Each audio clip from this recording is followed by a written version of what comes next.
All right, let's jump right into this explainer.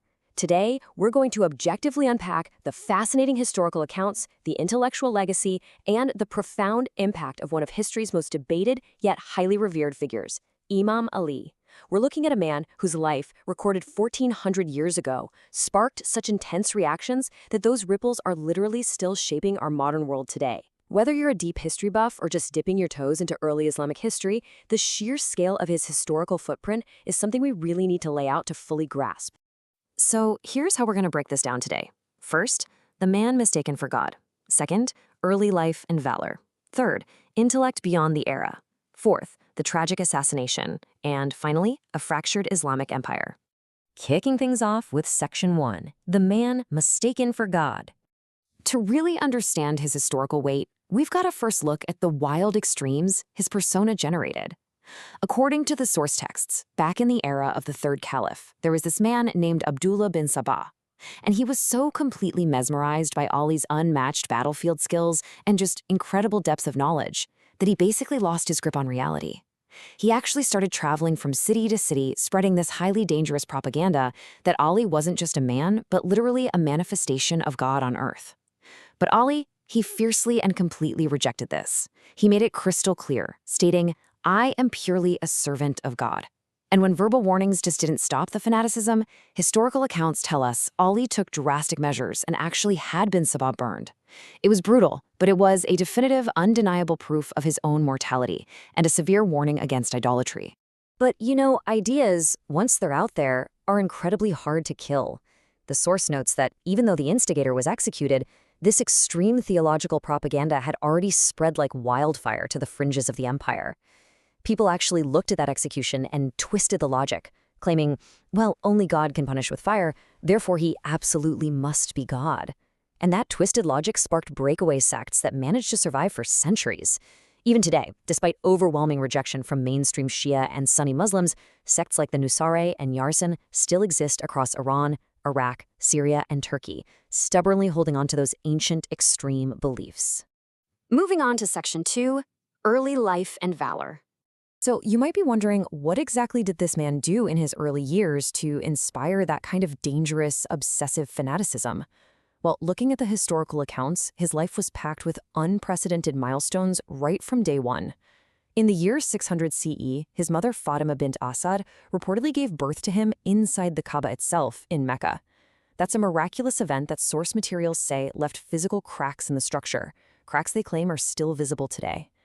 By age 10, he was among the very first to embrace Islam, literally standing up for the Prophet when he was entirely alone. Fast forward to 631 CE, during a fierce theological debate with the Christians of Najran, he was the one chosen to represent the Prophet's closest household.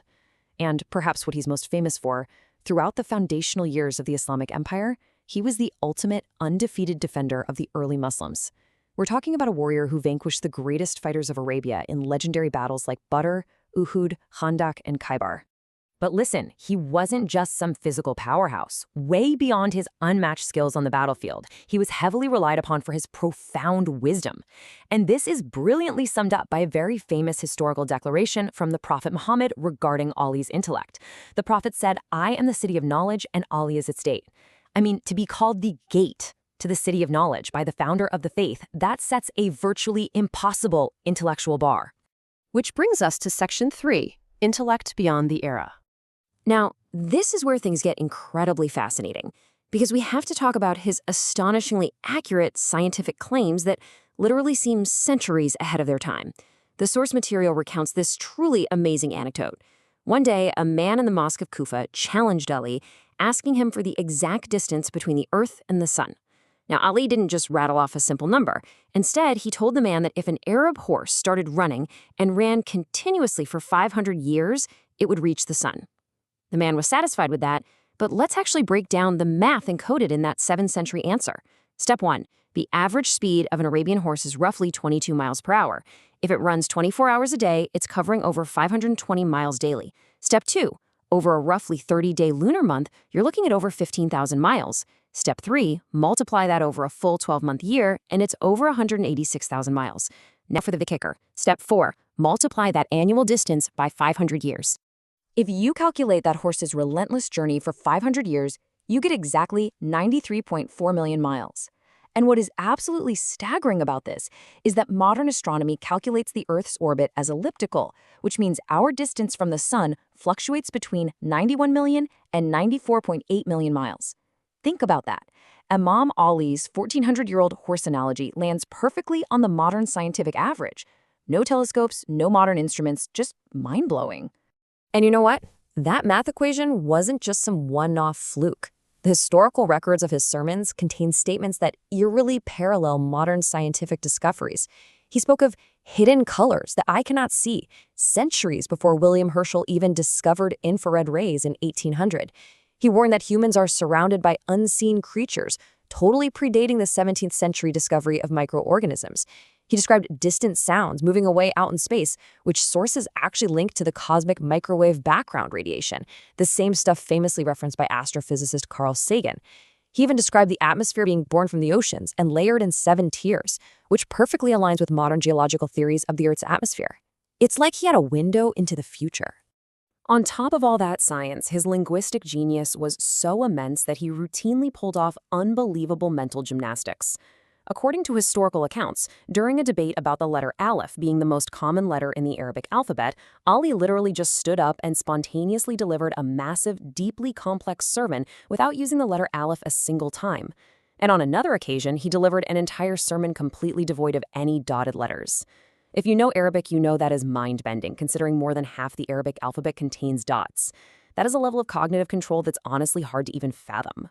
But as we explore in Section 4, the tragic assassination, this towering intellect was unfortunately destined for a deeply tragic end. And it's an end that text report he actually predicted in his final haunting sermons, where he explicitly warned his followers they'd soon lose him. On the 19th of Ramadan, while leading the dawn prayer, he was struck on the head with a poisoned sword by an assassin named Ibn Muljam. But, and this is crucial, his immediate reaction was not rage, it was unparalleled mercy. When he was brought a sweet drink to ease his intense suffering, he looked right at his captured assassin and said, "He needs this drink more than I do." He gave strict instructions to his sons that his killers should not be tortured under any circumstances. "Strike him only once," he commanded, and explicitly forbade any mutilation of the body. Even in his dying moments, he was upholding this profound, unbreakable standard of justice.